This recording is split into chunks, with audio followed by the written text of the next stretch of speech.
Dev Patnaik, welcome to the Human Capital Innovations Podcast. Thanks for having me, John. I'm glad to be here. Yeah, it's a pleasure to be with you. We've been preparing for this one for a while. You're joining us from California. I'm south of Salt Lake City in Utah.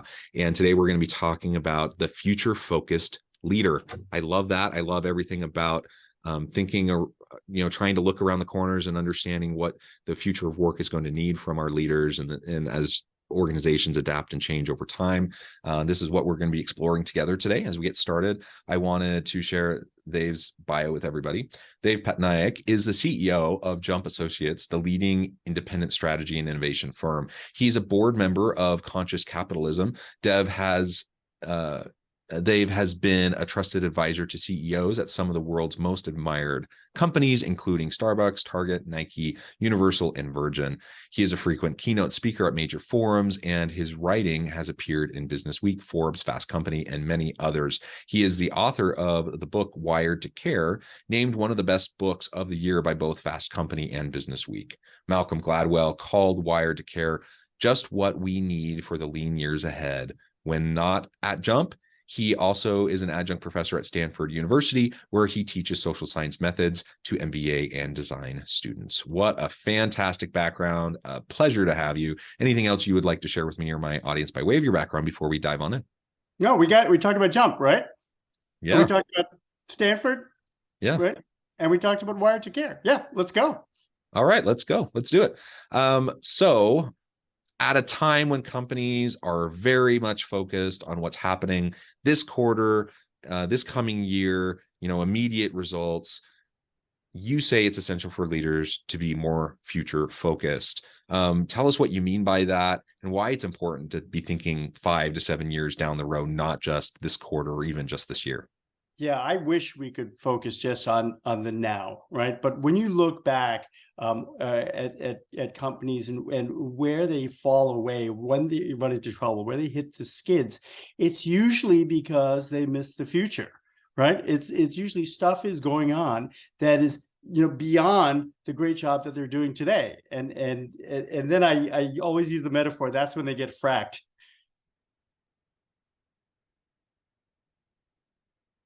And that's a reference to Battlestar Galactica, right?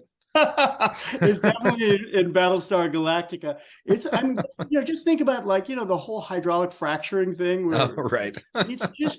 It's a great metaphor. I mean, imagine you're a farmer in Ohio or Pennsylvania or something, and your family's had that farm for 3 generations, and you're a really good farmer. But unbeknownst to you, somebody is breaking shale rock a mile underground underneath your farm, and it is leaching up all sorts of chemicals. And you may be a really great farmer, but because of that, you wake up one morning and you turn on your faucets and your water lights on fire and you have to move, right? You have been fracked, right? And I think it's just it's a horrible situation. But it's a powerful metaphor for what companies go through, which is that you may be doing an excellent job of getting things done, of executing on your core business. But unbeknownst to you, there are exogenous forces that are going to completely disrupt what you're doing. And you have to pay attention to those things, right? You have to show up at the town hall when people are talking about drilling shale rock underneath your farm. And if you don't pay attention to those things, you're going to have to move. And those things are always there, right? And sometimes they don't amount to much, but other times they're completely disruptive, and they can change everything. Right, and it's so hard for people to look at that, right, and to see that, right. We've done some studies, right, on how future focused people are, how good are folks at imagining a world beyond what they're doing today, and the results are not encouraging, John. Right? The data shows that most of us are not future focused. Yeah. And if we're not, how do we go about kind of shifting that and adjusting that so we can become a little bit more future focused? Because, like you said, the reality is there are all these external factors. We have our own kind of locus of control, our own sphere of influence. We can have a measure of control over it, and we can at least have this perception or facade of control. Yeah. But the reality is there's so much going on externally to us that we have little to no control over. how do we start to shift people's mindsets? Because as human beings, I think we naturally resist change. We naturally want a sense of security, even if it's fake. Yeah. And how do you get people to start embracing that? Well, and I think the answer is to focus on the things that you can control. And you used a really important word there, which is mindsets, right? And what is the mindset that you have? You know, the research is pretty clear that there is about 16% of human beings who are truly future focused. They're the people who, that when you show them weird things that are going on in the world, they say, oh, you're right, we got to get going. We need to do something about that. That's only about 16% of us. There's another 14% of people who are, what are generally considered past-focused individuals. Those are people who their entire reality is governed by their experiences of what happened years or decades before. These are the people who tell you, John, taxi cabs are never going away. Uber is just a blip. Or, yeah, sure, Airbnb sounds cool, but look at how many people stayed in a hotel last night, right? They're the past-focused people. They're about 14% of the world that are that. But then there's everybody in the middle. There's the big middle of the bell curve, and there's 70% of the world that are completely present focused, right? They don't think about the future. They don't think about the past. We're most of us, and we're mired in the present. And when you show them that here's what's going on in the world, here are the big things that are going to disrupt your life, most of those people who are present focused say, you're right, but we need to focus on this quarter. We need to make sure that we're blocking and tackling today.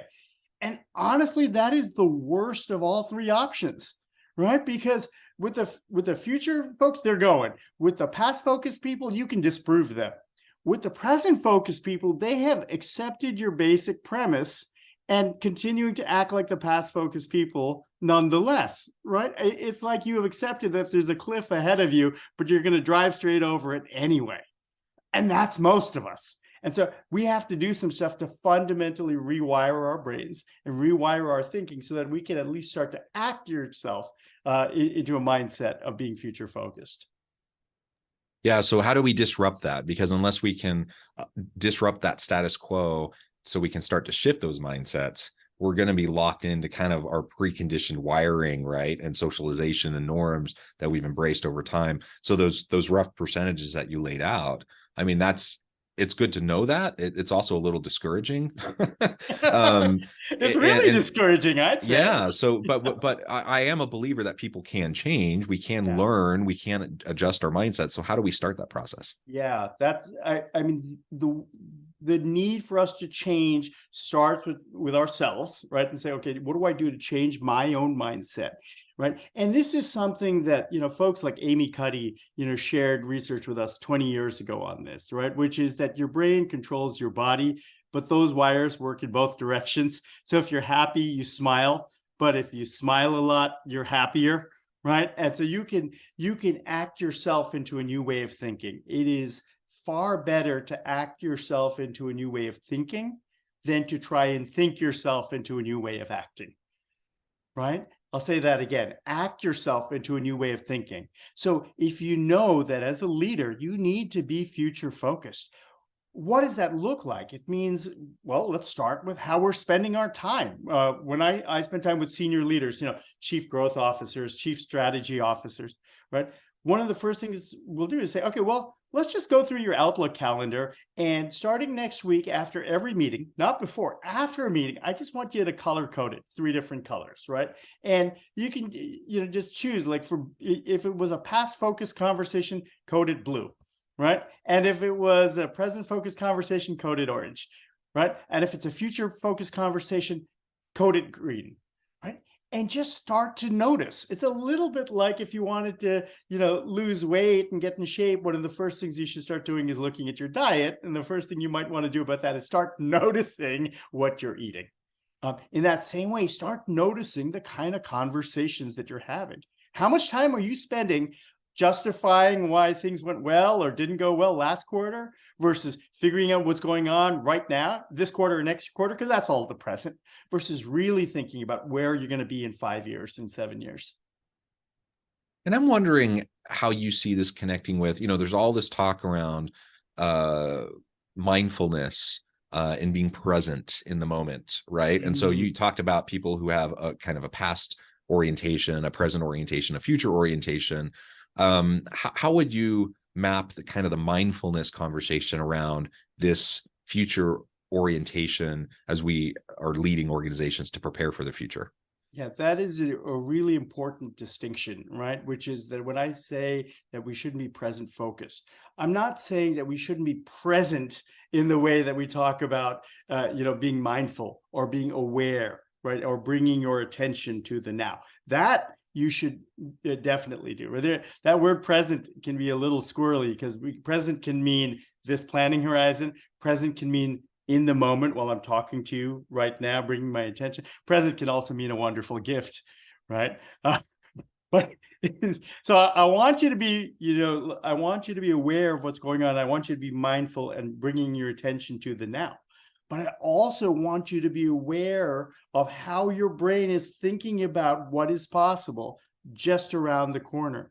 If you had asked me in February of 2020, right? If you said, Dave, what are the odds that in about 6 weeks' time, 3.5 billion people, somewhere in the 40% of the human species is going to be under voluntary house arrest?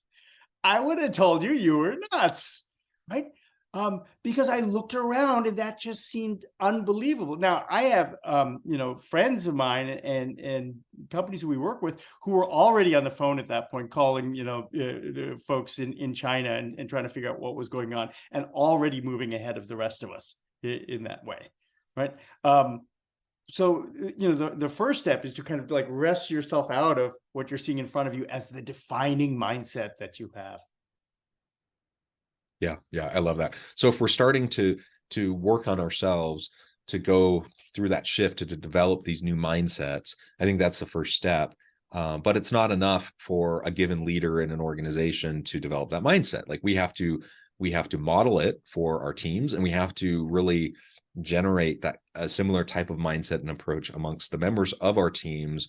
How do you think that leaders can go about doing that, especially if you have very different types of people with very different roles, very different skill sets and capabilities, doing different things for the team and for the organization? How are you going to help teams rally around this idea of a future orientation to look ahead and then spark growth?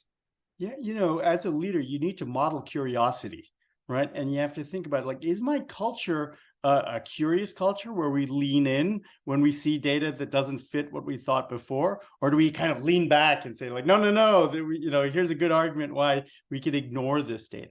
And so modeling curiosity, again, act yourself into a new way of thinking. It starts with getting outside, right? And looking and seeing what's going on.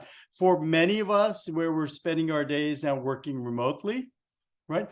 You would think that would mean, wow, we could work from anywhere, or we could work from different places, and I should be experiencing all sorts of different things on a daily basis. Most of us didn't do that. What that meant was just that we're working from home, right? So it's like we're not in a cubicle, we're in our bedroom. So we traded one cage for another, right? And that didn't actually, we didn't get the real benefit of saying like, no, I have 2 or 3 conference calls that I need to do today. And so I have to be, on this little box, but I can get outside. I can go to see other things. I can be in a different place. And it doesn't have to be, I have to, start taking my calls, from the Maldives or something like that. It could just mean, working, from a coffee shop on the other side of town where I never go to, right? But modeling curiosity starts with getting outside and feeding your head. Yeah, and to that point, so I'm a university professor. I do consulting stuff on the side, and I was on sabbatical last spring. So I literally have no university responsibilities. I'm just doing consulting work, writing projects, etc. I can literally be anywhere, do anything I want. But and by this point, lockdowns have eased and the pandemic is a little bit more under control. At least we have vaccines and such. And I could do anything. I could go anywhere. I could work anywhere. I actually had plans to do that.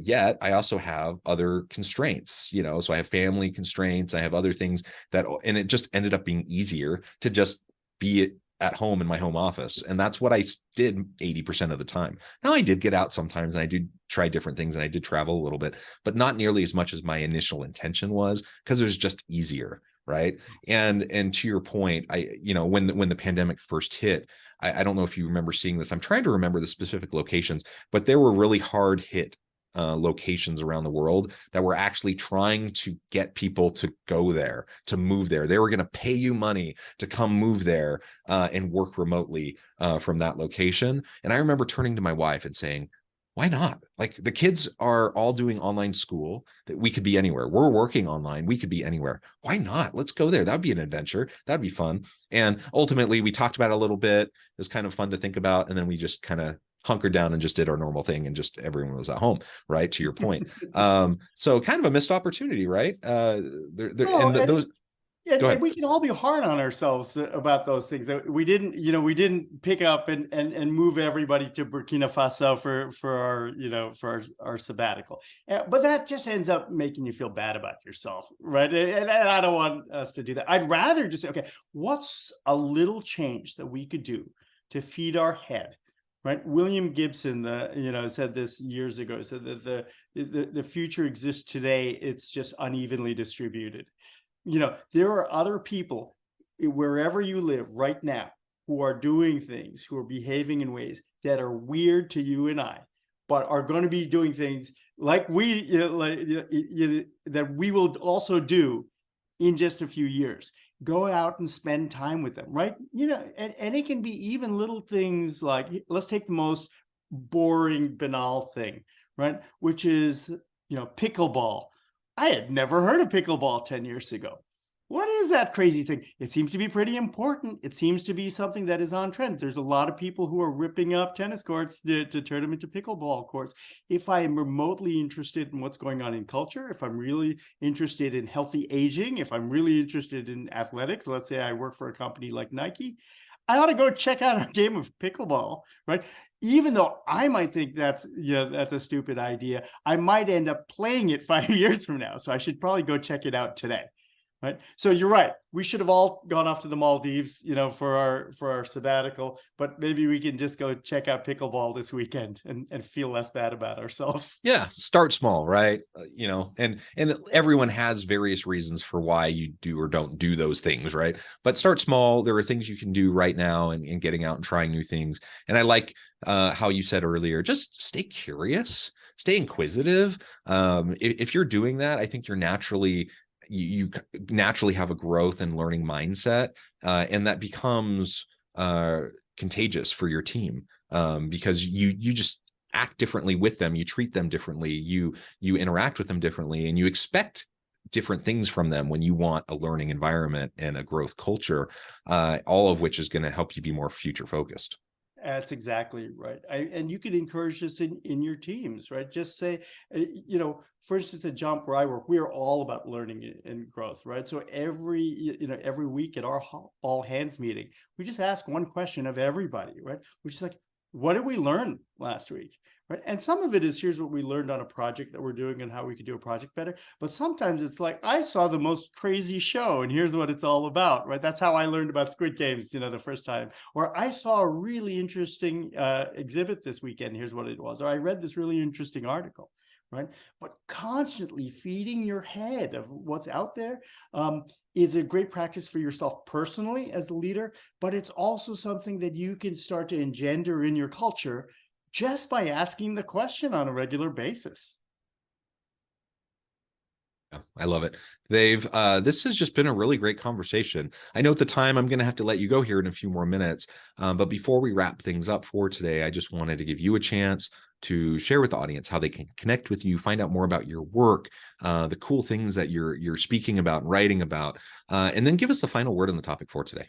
Yeah, the best place to go is to jumpassociates.com, just because, we're trying to put up as much information, useful stuff that you can have and just take away and put to use for yourself. Also, reach out to me on LinkedIn, and I'm happy to share, because we share a lot of information that way. We're all about learning and growth, so we want to make sure that everyone else around us is getting helpful advice on that too.